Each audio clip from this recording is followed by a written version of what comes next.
जरूरत महसूस होती है, लेकिन प्रकृति का क्या नियम है?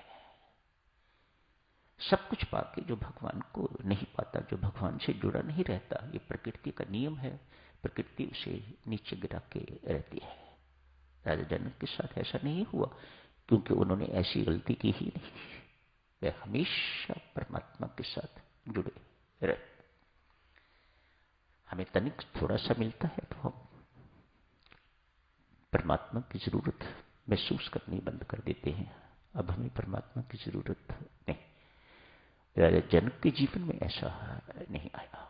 वे हमेशा परमात्मा से जुड़े रहे हैं और उनके जुड़ने में नित्य वृद्धि होती रही है। इस वक्त नौबत ये है, उन्हें सर्वत्र राम ही राम दिखाई देते हैं। ये प्रगति के चिन्ह है, ये उन्नति के चिन्ह है, ये पराकाष्ठा के चिन्ह है। हमें संसार दिखाई देता है। एक अनजान आदमी खेत में चला जाता है तो उसे घास दिखाई देता है, लेकिन किसान जो समझदार है वह जाता है तो उसे घास दिखाई नहीं देता, उसे दिखाई देता है ये गेहूं के पौधे हैं। अज्ञानियों को जैसे हम हैं, हमें ये संसार दिखाई देता है, लेकिन जो ज्ञानी है, जो वीतराग है, जो राजऋषि है, जो मनुष्य है, जो आप्त पुरुष है, जो हर वक्त परमात्मा के साथ जुड़े हुए हैं, उन्हें संसार नहीं दिखाई देता, उन्हें भगवान दिखाई देता है। यह संसार भगवान का साकार रूप है, परमात्मा का साकार रूप। दृष्टि बदल जाती है। भक्ति विस्मृत है। आपको एक दिन पहले भी अर्ज की थी, भक्ति एक ऐसी है जो बहुत कुछ परिवर्तित कर सकती है। ज्ञान में ये स्मृत नहीं। ज्ञान तो सिर्फ प्रकाशित करता है, जो असली चीज है वह दर्शा सकता है। उदाहरण भी थी, ये बोध कि ये रस्सी है या सांप, तो आप मामूली सा प्रकाश करते हैं तो ये जैसे पता लग जाता है कि ये रस्सी या सांप। ये ज्ञान का काम है, प्रकाशित करना। जो जिस वस्तुता है उसे भी दिखा देता है, लेकिन परिवर्तित नहीं कर सकता। परिवर्तन केवल भक्ति कर सकती है। आपका मन भक्ति बदल सकती है, आपकी बुद्धि भक्ति बदल सकती है, आपका जीवन भक्ति बदल सकती है, आपका स्वभाव भक्ति बदल सकती है। ये सब काम भक्ति। आप बंधे हुए हैं, आपको खोल सकती है, परिवर्तन ला सकती है आपके जीवन में, आपको जीवन मुक्त बना सकती है भक्ति।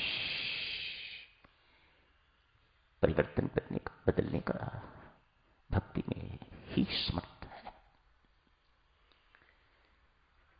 राजा जनक के लिए मन में प्रश्न उठता है कि इतना कुछ होने के बावजूद भी आपने आत्मा को कैसे जीना। आज शब्द प्रयोग किए हैं स्वामी जी महाराज ने। आपने आत्मा का साक्षात्कार कैसे कर लिया, आपने आत्मा को कैसे जान लिया, आप निर्बंध कैसे हो गए,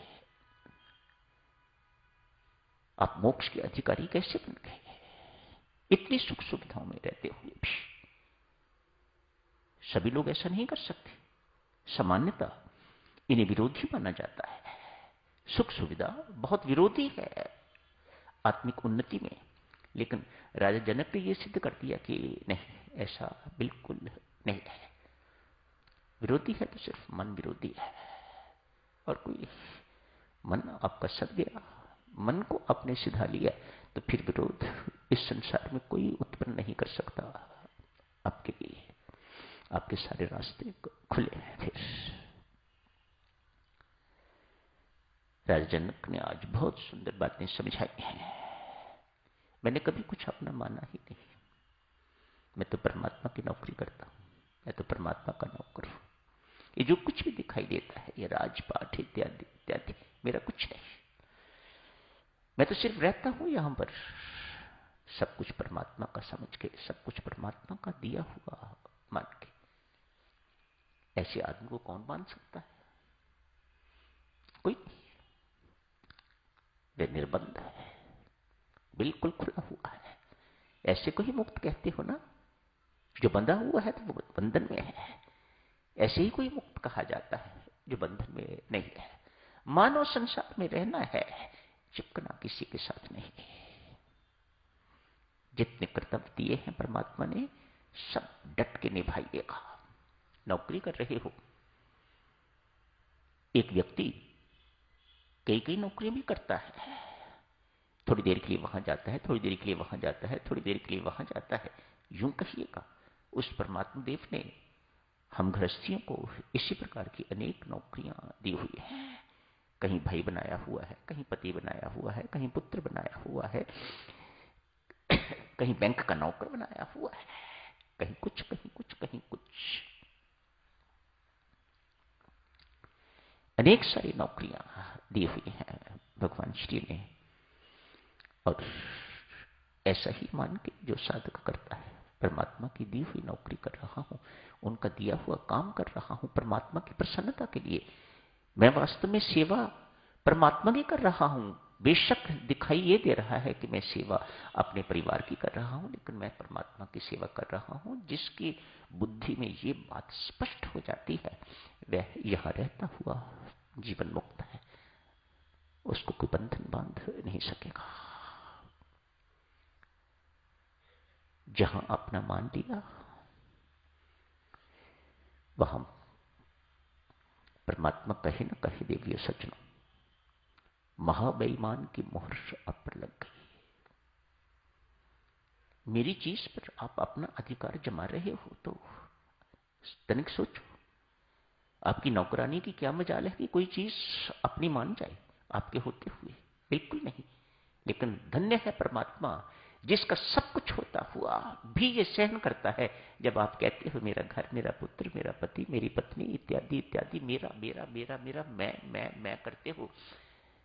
उसके हृदय पर क्या बीतती होगी, लेकिन चुप है। जहां ये हो जाता है सदक्षणों, वहीं बंधन, वहीं हथकड़ियां, वहीं बेड़ियां शुरू हो जाती हैं, लग जाती हैं।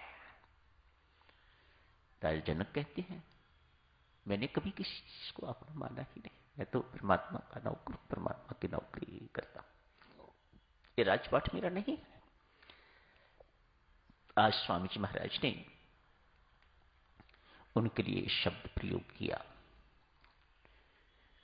जो भी तापस आया है, वह तो कहानी बाद की, लेकिन आज उससे पहले ही स्वामी जी महाराज ने शब्द प्रयोग किया है, वीतराग।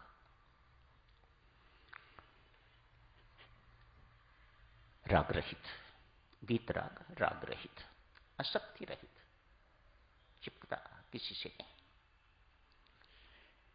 शरीर पर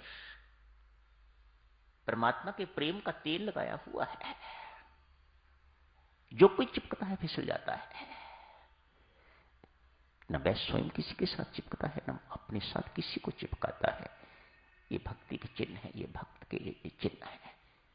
राजा जनक ऐसे ही है, वीतराग। इससे भी ऊपर की स्थिति कहा जाता है वीतराग द्वेष। राग रहित एवं द्वेष रहित, अद्वेष्टा सर्वभूतानां, किसी के प्रति कोई द्वेष नहीं है। फिर द्वेष नहीं है तो राग भी नहीं है। ऐसे को वीतराग द्वेष कहा जाता है। देखा जाए तो राजा जनक वीतराग द्वेष।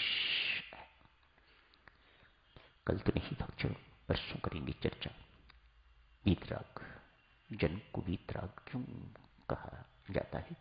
तो आज यही समाप्त करने की इजाजत है। धन्यवाद।